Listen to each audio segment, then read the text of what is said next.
afternoon. I'm just looking at this monument and what it represents, our fallen brothers and sisters, and what an honor that we will never, ever forget the service that they gave to us, and the fact that they lost to our family and our friends, and these are our brothers and sisters that named us on this plaque. The trades and labor here, Carl, and the 34 unions and the 13,000 members that represent the Macon County trades and labor, you've got a lot to be proud of, that you are remembering those that we mourn because of the loss of the life on the job, and to pay respect to their families by honoring these men and women's names here, that they will never, ever, ever be forgotten. You know, April 28th is a key day for safety. April 28, 1970, federal law passed OSHA. April 28, 1989, the federal government established Workers' Memorial Day. And now at April 28, 2013, we are still fighting for job site safety. I want you to consider a couple things here. OSHA, state of Illinois, we got 5.5 million workers in this state. 5.5 million, 78 OSHA inspectors. That's one OSHA inspector for every 70,500 workers. They estimate that it would take 89 years to inspect every job in the state of Illinois right now today. 89 years. OSHA cannot protect us. The only thing that can protect us is our co-workers and ourselves. We must have the back of our co-workers. They must have our back. And I'm going to give you, share you a story here. As Carl said, I come from Bloomington, 40 miles north of here.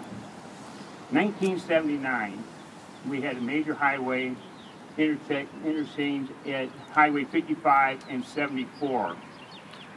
1979, we lost a flag person due to a traffic violation.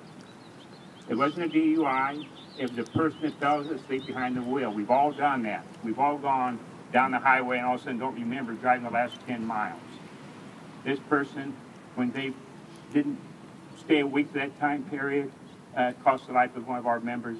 And I want to tell you what 6 building trade unions did. And this is what we call about unity and brotherhood and sisterhood and the solidarity. The federal and state Illinois Department of Transportation, OSHA, and the state police came to the job site. Everything was done properly. The signs were placed properly, the barrels were placed properly, the barricades were placed properly. Go back to work the next day. The 6 building and trades and our members said, we just lost a brother. We're not going back to work. It can't be safe. If it was safe, we would have our brother with us. It can't be safe. The second day rolled up. We still did not go back to work. OSHA, State Department, State IDOT, Federal IDOT, State Police came and met with us once again. They said, look, come on out to the job site. We'll show you it's safe. The signs, the barricades, the barrels. And we still took the position that we lost a brother. So the 4th day, they sit down with us and they said, okay, what's it going to take to put you back to work? And I'll never forget this. I said, we want rumble strips going into that highway. Because if that person would have been awake, our brother's alive today. And that rumble strips would have alerted them that something's wrong. And they said, no, we can't do that. Too costly, it could pop up, could hurt the car, can't do rumble strips. How about, I want you to think about this, how about if we put black and white signs in the speed zones? Now, some of you men and women are too young to remember that when you went into a construction zone, there were black and orange signs that said construction ahead, black person ahead, speed limit 45 miles an hour. Now, I asked this question to every one of my apprentices, and I get down there to speak in front of them. I said, if the black and white sign says 65 miles an hour, and you hit a construction zone, and the black and orange sign said 45 miles an hour, and that state policeman's right there, and you're going 65, can that state policeman give you a speeding ticket for going 45 in a construction zone with a black and orange sign? And the answer to that is no. They can only give you a speeding ticket on black and white signs. So all this time in the construction zones, our friends, the state police, could not protect us from a speeder, who we would call a speeder, going 65 miles an hour. And at that time, it was 70 mile an hour speed limits in Illinois. 70 miles an hour going through that zone, the state police could not protect us. So they said, we'll go black and white signs. Now the state police can protect you.